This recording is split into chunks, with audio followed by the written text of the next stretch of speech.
आदिकाल से भारतीय उच्च जाति शासक वर्ग का जो राज करने का तरीका रहा है उसे तकनीकी राजनीतिक भाषा में पुरोहितवादी राज व्यवस्था, जिसे अंग्रेजी में थियोक्रेटिक सिस्टम ऑफ गवर्नेंस कहते हैं। हालांकि पूर्व एवं मध्ययुगीन काल में सारे विश्व में पुरोहितवादी राज व्यवस्था ही थी, लेकिन भारत में जो ब्राह्मणवादी पुरोहितवादी राज व्यवस्था थी वो विश्व की सबसे खतरनाक, अमानवीय एवं क्रूरतम राज व्यवस्था थी।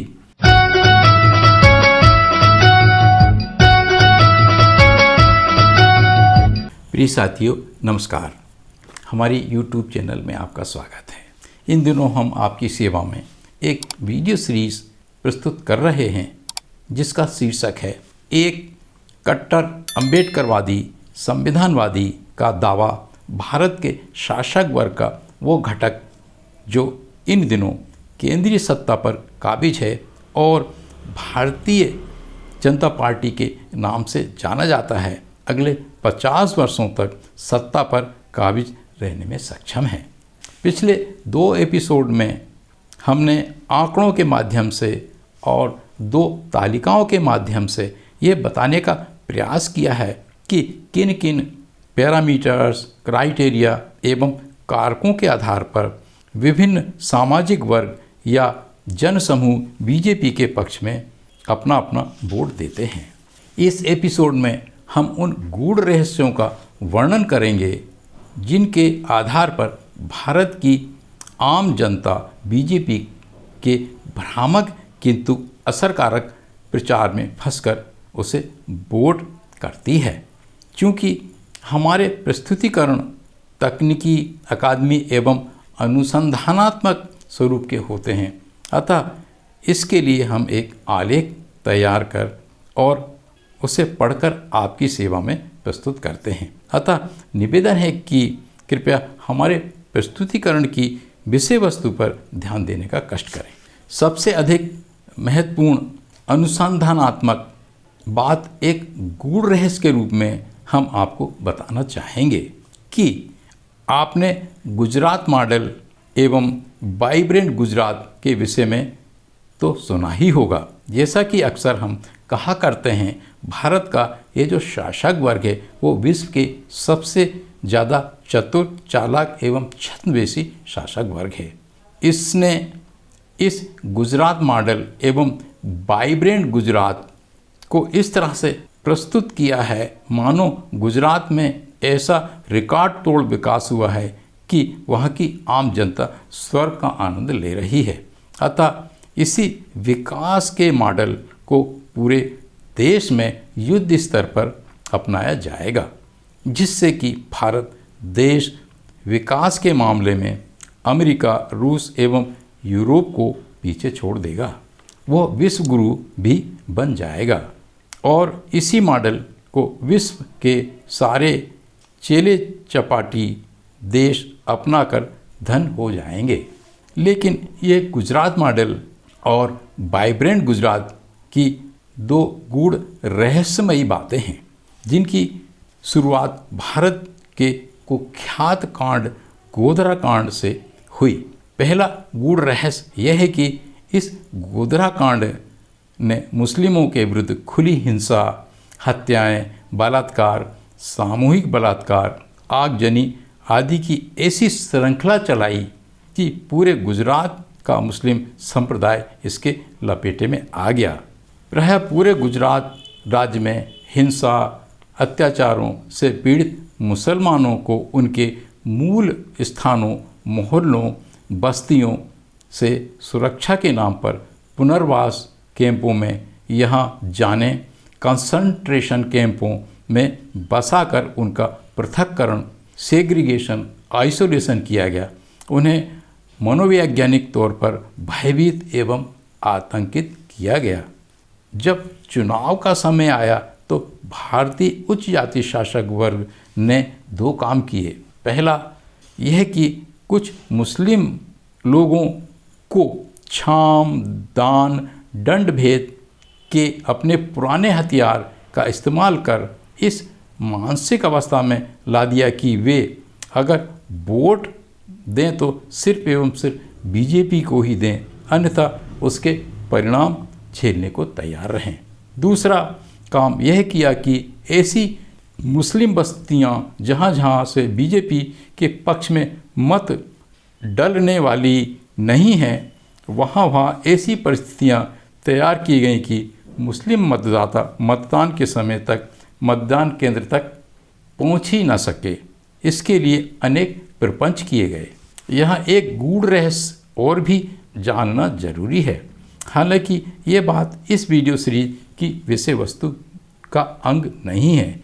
वह यह है कि सन 1925 से ही मनुवादियों, ब्राह्मणवादियों ने अनुसूचित जातियों, अनुसूचित जनजातियों और खासकर अन्य पिछड़ा वर्गों के दिलो दिमाग में मुस्लिमों, ईसाइयों एवं तर्कवादियों, विज्ञानवादियों के विरुद्ध नफरत का जहर घोलना शुरू कर दिया था। यह नफरत का जहर सुरक्षा एजेंसियों एवं प्रशासनिक अमले के दिलो दिमाग में भी प्रवेश कर गया। इन सब बातों का बहुत ही खतरनाक दुष्परिणाम ये हुआ कि जब 2002 में गुजरात में मुस्लिमों के विरुद्ध हिंसा, आगजनी, बलात्कार, सामूहिक बलात्कार हुए तो सुरक्षा बलों ने अपने संवैधानिक कर्तव्यों का निर्वहन नहीं किया। इतना ही नहीं, अन्य पिछड़ा वर्गों की कुछ इस तरह से मानसिकता बदल गई कि वे मुस्लिमों के विरुद्ध जुल्म जातियों को जान देख कर खुशी एवं आनंद महसूस करते हैं। उच्च जातीय सवर्ण शासक वर्ग तो शुरू से ही ऐसी मानसिकता रखता है। संसार में ऐसा कोई समाज देखने सुनने को नहीं मिलेगा जो दूसरों पर अत्याचार होते देखने जानने पर प्रसन्नता व्यक्त करता हो, आनंद महसूस करता हो। पूर्व में हमने जिन बातों का जिक्र किया है वे भारतीय उच्च जातीय शासक वर्ग के लिए कुल मिलाकर मतों के ध्रुवीकरण का एक आदर्श मॉडल भी बने और गुजरात हिंसा के बाद गुजरात में इतना सब तांडव, हिंसा, आगजनी, जुल्म जातियाँ होने के बावजूद भी बीजेपी दोबारा एवं तिबारा प्रचंड मतों से जीतती रही। भारतीय उच्च जातीय शासक वर्ग के उस घटक ने जिसे बीजेपी आरएसएस के नाम से जाना जाता है ने उक्तानुसार वर्णित प्रयोग एक्सपेरिमेंट को एक आदर्श एवं सफल प्रयोग के रूप में माना और इसे ही गुजरात मॉडल का नाम दिया और सारे देश में लागू करने का प्रोजेक्ट प्लान या ब्लूप्रिंट तैयार कर उसे लागू किया। परिणाम आपके सामने हैं, अर्थात बीजेपी आज केंद्रीय सत्ता पर कब्जा किए हुए है। प्रिय दर्शकों, हमारे गूढ़ रहस्य की बात अभी पूर्ण रूप से पूर्ण नहीं हुई है। वह यह है कि जैसे कि हम अक्सर एक तकिया कलाम के रूप में कहा करते हैं कि भारत का ये जो उच्च जातीय शासक वर्ग है वो विश्व का सबसे चतुर, चालाक एवं छद्मवेशी है। अतः उसने अपने कुदरती गुण नेचुरल इंस्टिंक्ट के अनुसार उक्तानुसार वर्णित संविधान विरोधी एवं मानवता विरोधी गतिविधियों के निमित्त एक शब्द घड़ा, जिसे गुजरात मॉडल कहा गया। यहाँ ध्यान देने वाली बात यह है कि ऊपर से तो आम जनता के समक्ष इस गुजरात मॉडल को सब्जुबाग से भरे ऐसे पिटारे के रूप में पेश किया मानो अगर पूरा भारत गुजरात मॉडल को अपनाता है तो भारत विकास के मामले में अमेरिका, यूरोप को भी पीछे छोड़ देगा। लेकिन अंदर से इसके तात्पर्य ऐसे नहीं थे। इस गुजरात मॉडल ने गजब का काम किया और कुल मिलाकर ऐसी परिस्थितियां निर्मित कर दी हैं कि हम स्वयं भी अमित शाह के इस दावे से सहमति जताते हैं कि भारतीय उच्च जातीय शासक वर्ग का वो घटक जो बीजेपी आरएसएस के नाम से जाना जाता है, अगले 50 वर्षों तक सत्तासीन रहेगा। इन बातों के अलावा बीजेपी एवं आरएसएस के पास अनेक ऐसी बातें हैं जो उन्हें निश्चय ही आगामी 50 वर्षों तक सत्ता पर कब्जा करके रखने में मदद करती हैं। इनका वर्णन हम इस प्रकार से इस भूमिका के साथ करते हैं कि आदिकाल से भारतीय उच्च जाति शासक वर्ग का जो राज करने का तरीका रहा है उसे तकनीकी राजनीतिक भाषा में पुरोहितवादी राज व्यवस्था, जिसे अंग्रेजी में थियोक्रेटिक सिस्टम ऑफ गवर्नेंस कहते हैं। हालांकि पूर्व एवं मध्ययुगीन काल में सारे विश्व में पुरोहितवादी राज व्यवस्था ही थी, लेकिन भारत में जो ब्राह्मणवादी पुरोहितवादी राज व्यवस्था थी वो विश्व की सबसे खतरनाक, अमानवीय एवं क्रूरतम राज व्यवस्था थी। यहाँ इसका वर्णन करना प्रासंगिक नहीं है। इसके विषय में हमारे श्रोतागण बाबा साहब अम्बेडकर की विश्व प्रसिद्ध पुस्तक एनिहिलेशन ऑफ कास्ट तथा स्वयं भारतीय उच्च जातीय शासक वर्ग के संविधान मनुस्मृति का अध्ययन करने का कष्ट करें। इस वीडियो की विषय वस्तु के प्रसंग में यहाँ यह बताना आवश्यक है कि इस ब्राह्मणवादी राज व्यवस्था में संस्कारवाद, धर्मांधता, धर्मोन्माद, पाखंडवाद, अंधश्रद्धा एवं अंधविश्वासों की बहुत भरमार है।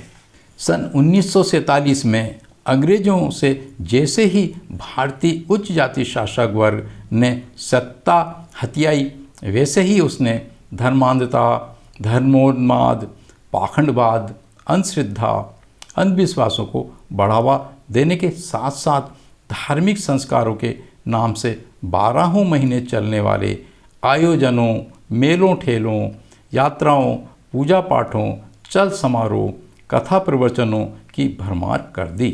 देश की लाखों हेक्टेयर सरकारी सार्वजनिक भूमियों पर कब्जा करके विशाल वैभवशाली भव्य मंदिरों, मंदिर परिसरों, आश्रमों का निर्माण किया, जो एक तरफ पूजा पाठ, चढ़ावा दान के नाम पर अपार धन, सोना चांदी, हीरे जवाहरात एकत्र करने का साधन बने, दूसरी ओर पुरोहितों, साधु संतों, बाबाओं, अम्माओं, पंडे पुजारियों के विलासतापूर्ण, लावण्यपूर्ण जीवन जीने के साधन भी बने। भारतीय उच्च जाति शासक वर्ग के थिंक टैंक का इसके पीछे यह अवलोकन एवं आकलन, ऑब्जर्वेशंस एंड इवेल्युएशन रहता है कि जितनी अधिक संख्या में लोग पूर्व में वर्णित सभी बातों में भाग ले रहे हैं, उतनी ही अधिक मात्रा में उनके सब्जेक्ट्स अर्थात मानसिक गुलामों की संख्या में वृद्धि हो रही है। यही सब्जेक्ट अर्थात मानसिक गुलाम इस शासक वर्ग के मतदाता बनते हैं और बिना वेतन के ऐसी फौज बनते हैं जो मुस्लिमों, ईसाइयों, बौद्धों, सिखों एवं विज्ञानवादियों, तर्कवादियों, हेतुवादियों के विरुद्ध हिंसा, आगजनी, जुल्म जातियों में इस्तेमाल किए जाते हैं। हमारी उक्त बातों का दूसरा पहलू यह भी है कि जितनी अधिक मात्रा संख्या में ये सब उपरोक्त वर्णित गतिविधियाँ, इवेंट्स, आयोजन, सेलिब्रेशंस होते हैं, उतनी ही विशाल मात्रा में इस उच्च जातीय शासक वर्ग को खरबों रुपयों का सीधा एवं नगद में लाभ होता है, क्योंकि इन सब बातों में प्रायः सभी के सभी सामग्री शासक वर्ग के उद्योगों द्वारा उत्पादित की जाती हैं, शासक वर्ग द्वारा ही सप्लाई एवं बेची जाती हैं। और चूंकि उद्योग, सप्लाई एवं बिक्री व्यापार पर इन्हीं उच्च जातीय शासक वर्ग का एक अधिकार होता है। उक्तानुसार वस्तुस्थिति या यूं कहें कि अवलोकन एवं मूल्यांकन, ऑब्जर्वेशंस एंड एवेल्युएशंस के आधार पर ही भारतीय उच्च जातीय शासक वर्ग का वो घटक जो बीजेपी के नाम से जाना जाता है, दावा करता है कि वो अगले 50 वर्षों तक सत्ता पर रहेगा। इस प्रकार हम स्वयं भी उसके इस दावे को स्वीकारते हैं। अब प्रश्न उठता है कि इस दावे की क्या काट हो सकती है। यहाँ हम दो दिलचस्प बातों पर अपने विचार रखेंगे। पहली दिलचस्प बात यह है कि जैसा कि हमारा कथन तरफदारी स्टैंड है कि भारत में ना तो कोई राजनीतिक पार्टी है, ना ही कोई विपक्षी पार्टी है, और ना ही कोई सत्ता पार्टी रूलिंग पार्टी है, और ना ही कोई सरकार ही है। भारत में सिर्फ और सिर्फ शासक वर्ग अर्थात रूलिंग क्लास है। इस प्रकार भारत में ये जो चुनाव का नाटक होता है और ये जो निर्वाचन प्रणाली है वो सदैव ही उच्च जाति शासक वर्ग के पक्ष में ही होती है। उसकी आड़ में सिर्फ इस उच्च जाति शासक वर्ग के जो विभिन्न घटक कंपोनेंट्स हैं उनकी ही अदला बदली होती रहती है। जब इस शासक वर्ग के किसी एक घटक से आम जनता ऊब जाती है तो उसे चुनावों में मत न देकर इसी शासक वर्ग के दूसरे घटक को ही वोट देकर उसे ही सत्तासीन कर देती है। यहाँ लोकतंत्र और जन प्रतिनिधित्व से कोई सरोकार नहीं होता।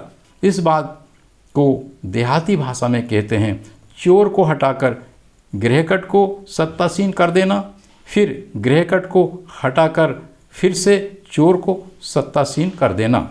दूसरी दिलचस्प बात यह है कि इस वीडियो सीरीज़ के पहले 2 एपिसोड्स में मतदाताओं के वोट देने के जिस मतदान पैटर्न का हमने वर्णन किया है उसे बदलने के लिए इस बहुदलीय पार्लियामेंट्री सिस्टम ऑफ डेमोक्रेसी में फर्स्ट पास द पोस्ट की इस निर्वाचन प्रणाली को ही बदलना होगा। लेकिन भारत का शासक वर्ग का कोई भी घटक कंपोनेंट इन्हें व्यवहारिक रूप से अनेक राजनीतिक पार्टियों के नाम से जाना जाता है। हमारी इस बात में इस शासक वर्ग का वो घटक भी शामिल है जो विभिन्न कम्युनिस्ट पार्टियों के नाम से जाना जाता है। कभी भी नहीं चाहेगा कि इसे समाप्त किया जाए या कम से कम आमूल चूल परिवर्तन किया जाए, क्योंकि जब इस शासक वर्ग को ये सभी बातें प्रणालियाँ बिना किसी मेहनत के एवं लागत के उनकी रोटी पर सतत रूप से घी मक्खन लगाती रहती हैं तो इन बातों प्रणालियों को वो हर हालत में दिन प्रतिदिन मजबूत ही करना चाहेगा। हमारे इस कथन की पुष्टि इस बात से होती है कि विश्व चलन के ठीक विपरीत उसने भारत में एक तरफ मशीन से चुनाव करवाना जारी रखा है, दूसरी ओर इस शासक वर्ग ने संविधान के अनुच्छेद 51 का जा के विरुद्ध धर्मांधता, पाखंडवाद, कर्मकांडों, धर्मोन्माद, अंधविश्वासों की दिन प्रतिदिन बढ़ोतरी की है और इनकी आड़ में देश पर भीड़ तंत्र थोप दिया गया है। यही कारण है कि हम कहा करते हैं कि भारत में लोकतंत्र का तो जन्म ही नहीं हुआ है। हमें लोकतंत्र के नाम पर जो दिखाई देता है वो वास्तव में भीड़ तंत्र, जिसे इंग्लिश में मोबोक्रेसी कहते हैं, है। अब हम इस वीडियो सीरीज़ को उपसंहार के रूप में इस तरह से समाप्त करते हैं कि जैसा कि विद्वानों ने कहा है, आप किसी एक विचारधारा को एवं एक प्रणाली सिस्टम को उसकी आलोचना करके या फिर उस पर हमला करके समाप्त नहीं कर सकते। इसके लिए अनिवार्य है कि इसके समक्ष इससे उत्तम कारगर विचारधारा और प्रणाली को प्रस्तुत पुट फॉरवर्ड करना होता है।